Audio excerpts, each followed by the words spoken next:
En el video anterior estuvimos viendo los mecanismos asociados al enlazado de la variable dis al ejecutar una función. Habíamos visto que eran tres mecanismos distintos. Lo que vamos a ver hoy son tres métodos que nos permiten alterar ese comportamiento y definir manualmente quién queremos que sea dis cuando una función se ejecuta. Para eso voy a empezar creando una función. Vamos a crear la misma función ligeramente modificada de la que creamos en el video anterior. Vamos a hacer que nuestra función grid reciba dos parámetros. El primero va a ser el texto del saludo y el segundo el tratamiento que debe recibir la persona a la que estamos saludando.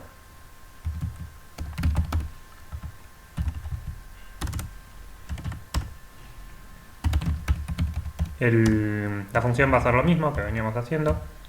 Ahora lo que podemos hacer es hacer que estos parámetros tomen un valor por default en caso de que quien llame a la función no nos pase ningún parámetro. Esto lo podemos hacer simplemente con la sintaxis de la asignación lógica de JavaScript. Vamos a hacer que el saludo por defecto sea hola y el tratamiento un string vacío, por lo tanto si no pasamos ningún parámetro se ignora. Y finalmente logueamos en la consola un saludo que va a ser por supuesto el texto del saludo concatenado al tratamiento y concatenado al nombre que vamos a obtener de dis.name. Al igual que hicimos en el video anterior, vamos a crear un name en el scope global. No queremos caer ahí, pero simplemente para detectar si estamos cayendo en el mecanismo 1, en el mecanismo por default. Vamos a seguir llamando global name. Y ahora que ya tenemos una función creada, vamos a crear un par de objetos simples. Vamos a llamarlos person1 y person2.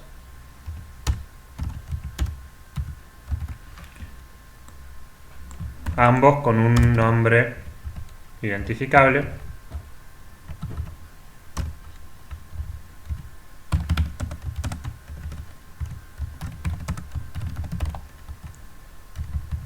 Y toPerson, por ejemplo.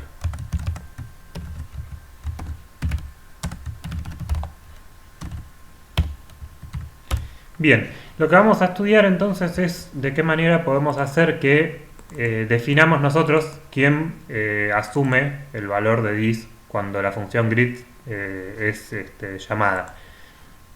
Para eso, lo que tenemos que conocer es que las funciones en JavaScript son objetos, al igual que los arrays. Una función es un objeto y por lo tanto dispone de métodos, además de poder ser ejecutada, poder ser llamada directamente, como de esta forma.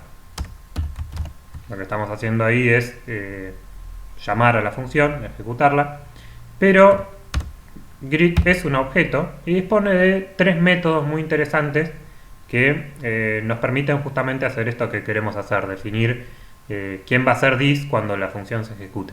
El primero de ellos es call, que es en efecto el método que se llama cuando nosotros llamamos a la función internamente. Lo que hace el engine de JavaScript es llamar a grid.call. Y el primer parámetro de grid.call es justamente quién es el objeto que va a ser tratado como dis dentro de la función.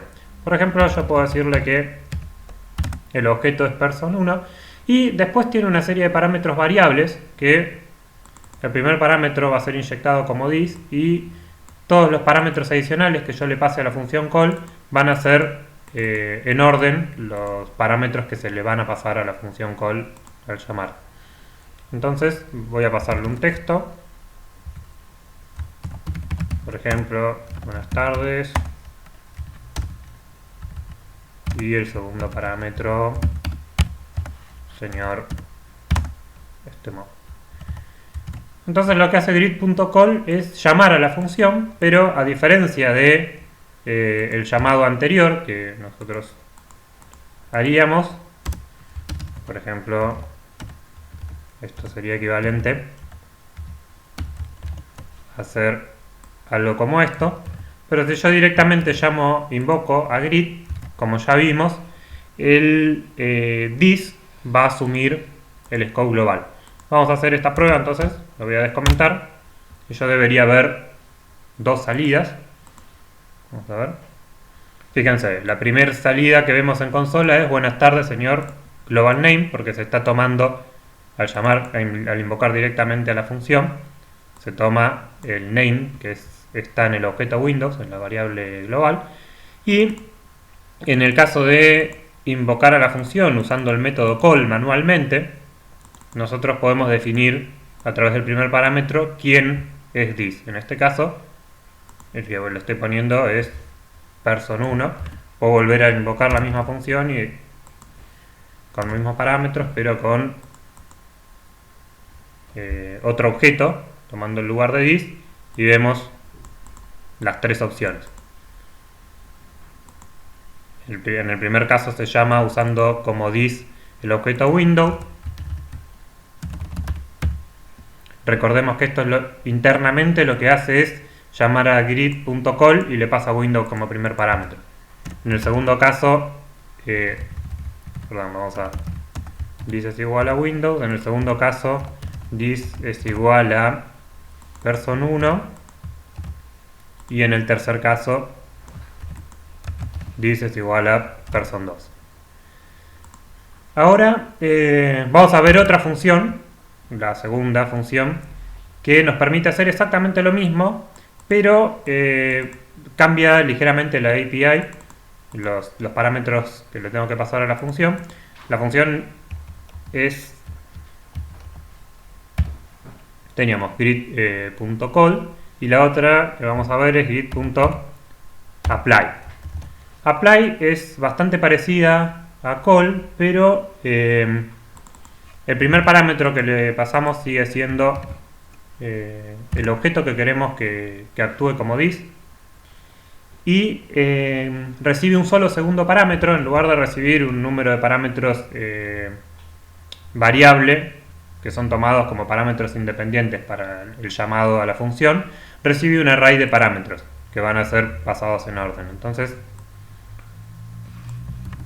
el equivalente a estas líneas anteriores sería usando la función apply. A veces es interesante cuando los parámetros son variables o son dinámicos, los parámetros que le queremos pasar a la función, es más cómodo tenerlo en la sintaxis de array. Si no, deberíamos construir dinámicamente esta línea de código, lo cual no es muy eficiente. En general, apply es más efectiva. Vamos a hacer los llamados más. Estas con person1 y person2 asumiendo el lugar de grid. Fíjense, estas últimas dos estos últimos dos logs son los equivalentes a el llamado a la función grid a través de apply en la línea 21 y 22. Bien, estas dos funciones entonces dijimos que son efectivas o nos sirven para indicar quién es this en el llamado, y tienen simplemente dos sintaxis distintas. Una es con los parámetros pasados como parámetros de call, y la otra, los parámetros de la función se pasan a través de un array. Vamos a ver una última función. Esto voy a comentarlo porque necesito un poco más de espacio. Bueno, lo vamos a borrar. La tercera función que vamos a ver hoy es la función bind. La función bind es útil porque me permite hacer lo mismo, me permite definir quiénes son los parámetros y quién es this en la ejecución de una función, pero a diferencia de call y apply, no invoca la función directamente, sino que me retorna una nueva función para ser invocada directamente con esos parámetros. Por ejemplo, vamos a crear. Esto es muy útil cuando queremos pasar un callback. Y nosotros sabemos que cuando pasamos un callback, eso se ejecuta luego en otro ambiente o llamado no desde el objeto que nosotros queremos generalmente, entonces perdemos la referencia a this. Para evitarlo, en lugar de crear un objeto global con otro nombre que apunte a this, simplemente podemos crear un callback usando la función, el método apply del objeto function. Perdón, el método bind, es el que vamos a ver ahora. Grid.bind es, la sintaxis es parecida a call, pero en vez de llamar a la función me retorna una nueva función con los bindings ya preparados. Voy a decir entonces que quiero que dice a person2 y los parámetros de la función van a ser, el primero va a ser buen día, por ejemplo, y el segundo parámetro doctor.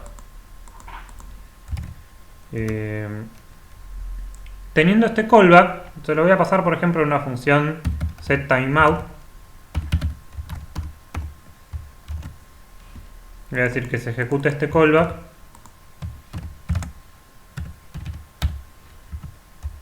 en un segundo, por ejemplo. Vamos a probar este código. Bueno, tenemos... le escribí mal el setTimeout. Probamos de vuelta. Fíjense, esta es la salida. Lo que estamos haciendo es usar la función grid, pero como se la vamos a pasar un callback, si nosotros le pasamos la función grid directamente,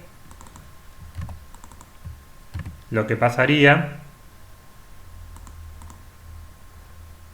es que se ejecuta sin ningún parámetro y usando this con el objeto Windows. Por eso vemos el global name. En cambio, si usamos la función bind, podemos tener una función preparada para ser pasada como callback y con los bindings manuales que nosotros hayamos definido.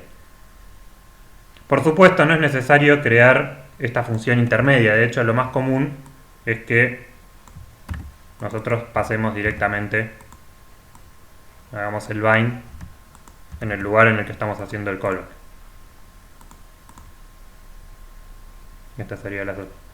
Bueno, eso es todo. Entonces, en resumen, lo que vimos son tres funciones, tres métodos del objeto function. Los mismos son call, apply y bind. Los primeros dos, call y apply, sirven para invocar a la función inmediatamente, pasándole como parámetro cuáles son los parámetros de la función que vamos a invocar y quién es this para esa función. Y el tercero es parecido a call, bind, pero nos permite definir a priori quiénes van a ser los parámetros de la función y quién va a ser this, y nos retorna una nueva función, por ejemplo, para que la pasemos como callback a otra función o para que la invoquemos posteriormente.